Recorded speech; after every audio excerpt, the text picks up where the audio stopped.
You know, I was gonna wait until tomorrow, Wednesday, but we still have about an hour left of daylight, so you know what? We will do it today. It has now been 10 days. I like to run my tumblers for 10 days.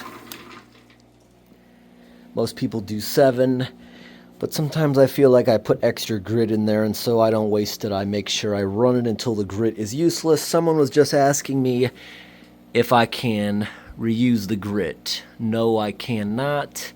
So the grit is supposed to be completely worn down. You wouldn't have anything to save if it's being done properly. And as far as the ceramic media, that can be reused continuously throughout the stages.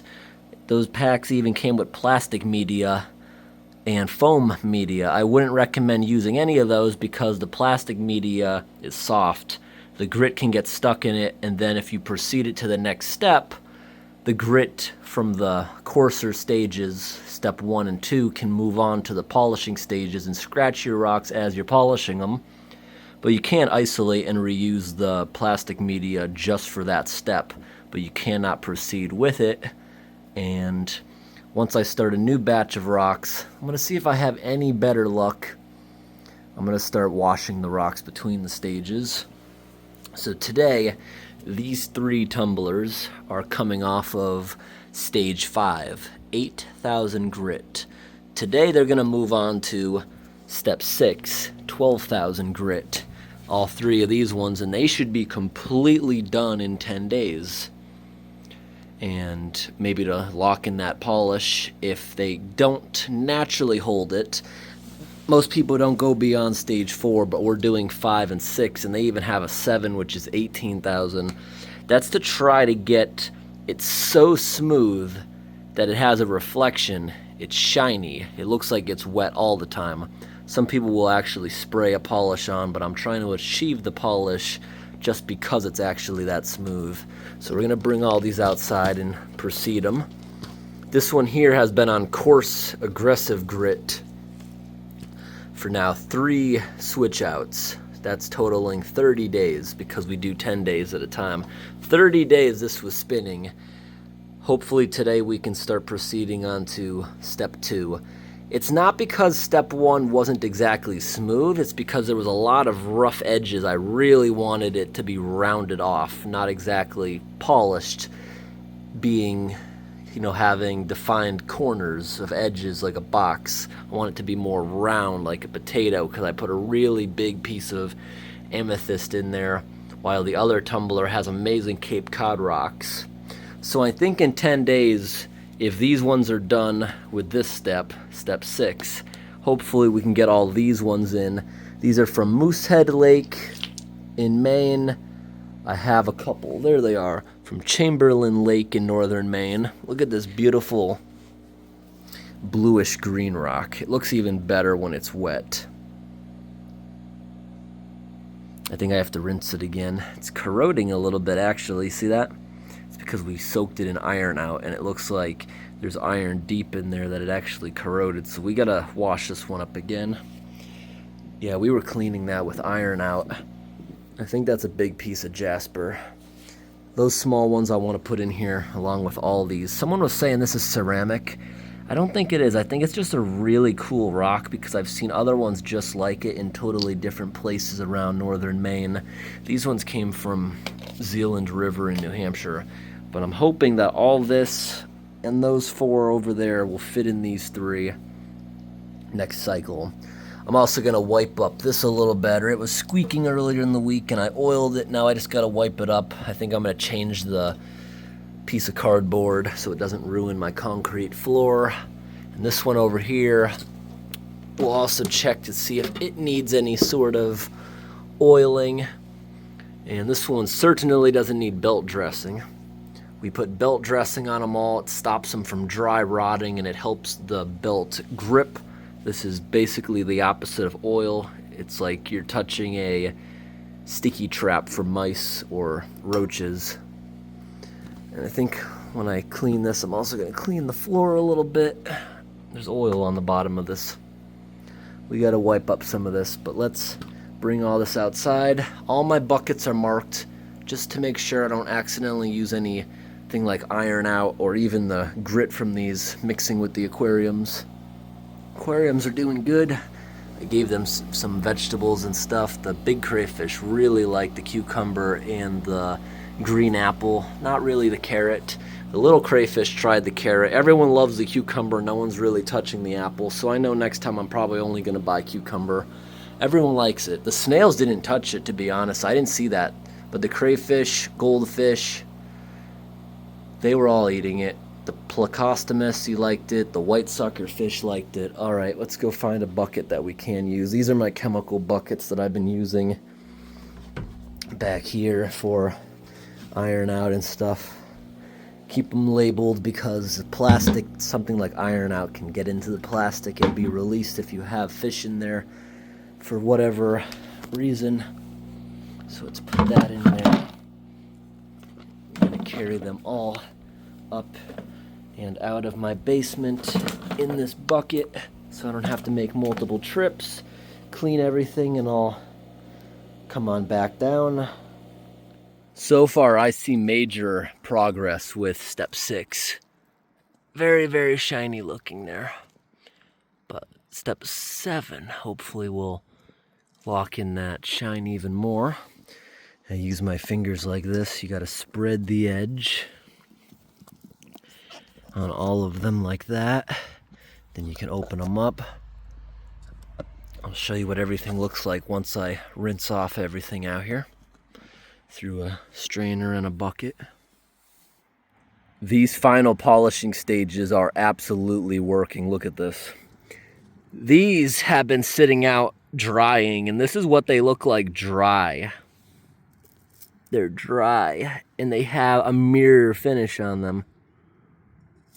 We're still gonna yet again put that through a whole nother step, but they're like a mirror now when they're dry. And this one over here, this black one doesn't look perfect, but imagine one more step. That's not a mirror finish, that's dry, you see? My finger's wet. If I touch it, it is shiny. It's close, but not quite. See, these are actually dry. See that blue one? That's what it looks like wet. They're getting close. But these aren't my actual rocks. These are the ones the kit came with. But my good ones are in there, and can't wait to show them next week. However, these ones that just went through 30 days of the aggressive stage, I don't think they're going to get much better. The big rock, we're having trouble getting rid of some of these edges. I don't think it's ever going to look actually round like a potato. I think that's about as good as we're going to get. The smaller ones seem to round out a lot better. Look at that one. These are Lake Superior rocks, any of them that aren't the purple amethyst. Okay, I gotta dig that big one back in there again. So, doing good. Doing good. BC rocks and Saskatchewan rocks in here. Over here is Cape Cod rocks that have only been through a single stage. Wow, those are awesome. These were 30 days on stage 1. This one's drastically getting smaller, the one that I thought would fall apart.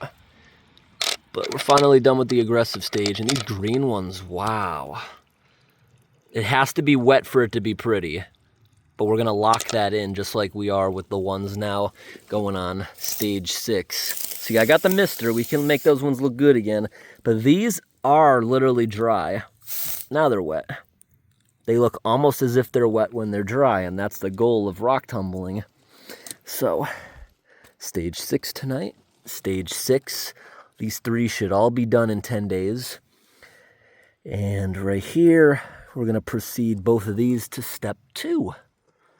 So these are going to have to tumble at least another month, maybe, probably, definitely 2 months for these to all be completely done with their 6 cycles. But we're finally starting to get some really beautiful rocks. And in 10 days, we'll have 3 of them open for all of the Moosehead Lake rocks.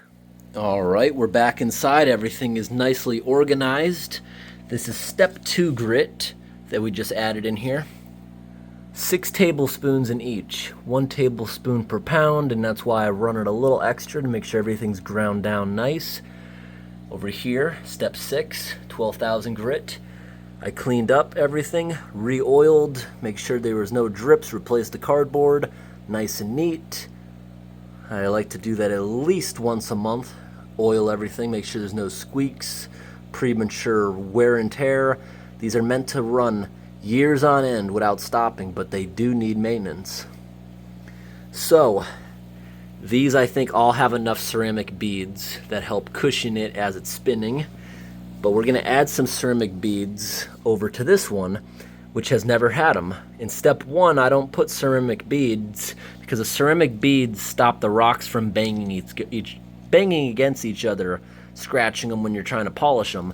But step 1, you want as much wear and tear as possible, so I don't use them. I did, however, use it for the amethyst because I thought it would scratch it down, but apparently that wasn't a good idea. So, we don't have any more amethyst. We've done stuff with it all, except the really big pieces, which I'm keeping over there. But all the little scraps I gave away. Next year, maybe we'll get some more and do some more, but we'll find all kinds of cool rocks as we're out and about. I want to put a whole bunch of this so the barrel remains about 3/4 of the way filled with stuff and nothing else. And over here, we're going to add some more to the amethyst. And you see I'm ripping into all my jars right there. See how I've purchased 3 sets of step 1, 2, 3, and 4, which also comes with the plastic stuff. Unfortunately, I don't use that. I'm probably not going to, but it came with these. I'm trying to empty all these out. Then I'm going to refill the jars with the bulk stuff I bought cheaply. And I think I'll be able to do that next time, because I think we can fill these up and use up all this. Add a little more over there for your final step. You look a teeny bit empty. But yeah, we used it up. And as these start to wear down a little bit, we'll refill it. We bought a big bag of 8 pounds of that. That should refill all our little jars next time we need them. Now we need to top off everyone with water.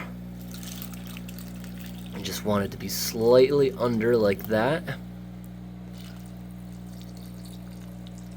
Good. Good. Now we gotta go over to the sink and refill our little cup. I have returned with more water. Good. Good. Make sure. Just want a little bit of air in each one. I think we're good there. Alright, let's seal them all back up. Get them back tumbling. So first,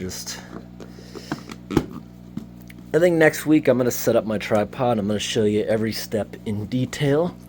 Haven't done one of those in a couple of weeks. Today we're just getting everything nicely switched out, but I want to show myself rinsing everything when we return. So I go ahead and I put these on, and with both hands, I'll usually use my fist to get these super tight, and then we put the washer and nut. I don't think I'm done tightening those down quite yet. You want the part with the ridges up because that's for you to get grip on, because I tighten these as much as I possibly can with just my hands. Sometimes they become tighter, but that's pretty rare. I only had one time I had to put pliers to get it loosened again. Now we're going to seal all these ones up, and I made sure to scrub every little edge outside, and I used the jet setting on the hose to jet all the rocks before we proceed them to the next step. Nice. Now the next one doesn't have a washer, it just has a nice place to tighten it up, and I am going to tighten all these even better when I do put the camera down. And I think maybe in one of these upcoming videos I want to also take the National Geographic one I'm touching right here, and I want to bypass its computer screen right there, so that computer screen will just be dark. So that has a 9-day timer. Now it's good to have a countdown so you know how long it's been running, or maybe they should have put a counter that's counting up so you know how many days it's been running instead of counting down and remembering what it was on. But anyways, you never want a rock tumbler to stop moving because everything's going to harden in the bottom of it like concrete. So the fact that that National Geographic one stops, I think, is a huge problem. I don't like that. We also want it to just run at a slower speed. So hopefully if I bypass everything, it'll run at a decent speed. I want to bypass it, so I'm not even going to put a switch on it like people recommend. I just want to bypass that computer so it just plugs in. Big one doesn't even have a switch. If it's plugged in, it is on. That's why I use the power strip up there as a switch. But let's tighten these up and put everything back together here. I don't really need this piece. That's just an extra gasket when it's shipping. But I'm going to reuse all these jars. And I have another jar up there that I use to fill the gap on the edge of the aquarium when I put their timer feeder up there. Alright, that rock I showed at the beginning of the video is going to sit in some warm soapy water overnight. Hopefully that stops corroding on the crack where all the quartz is. But everything is back up and running. We cleaned up everything in here nicely. There's the old drip mat, and it didn't get through at all, so that's why you want to put a piece of cardboard under it. And I would ideally like to have these over there in the corner out of my way, like on the floor. I wouldn't put them on a shelf because they have a habit of falling off a shelf. I've never done that, but that's what everyone says. Makes sense, but there is actually a little lip right here. I don't know if they'd actually get past this, but we'll keep them on the floor. And just the fact that this gets hot enough that you can't keep your hand on it, it makes it a little uncomfortably hot when it's running, which is normal. Both of them are like that. These are not energy efficient machines at all, but they're highly reliable. Usually with efficiency, you lose reliability. We'll see if that's true. This one is efficient. It has a 12-volt cord with the transformer right there. But until next week, thanks for watching, everyone, and have a great day.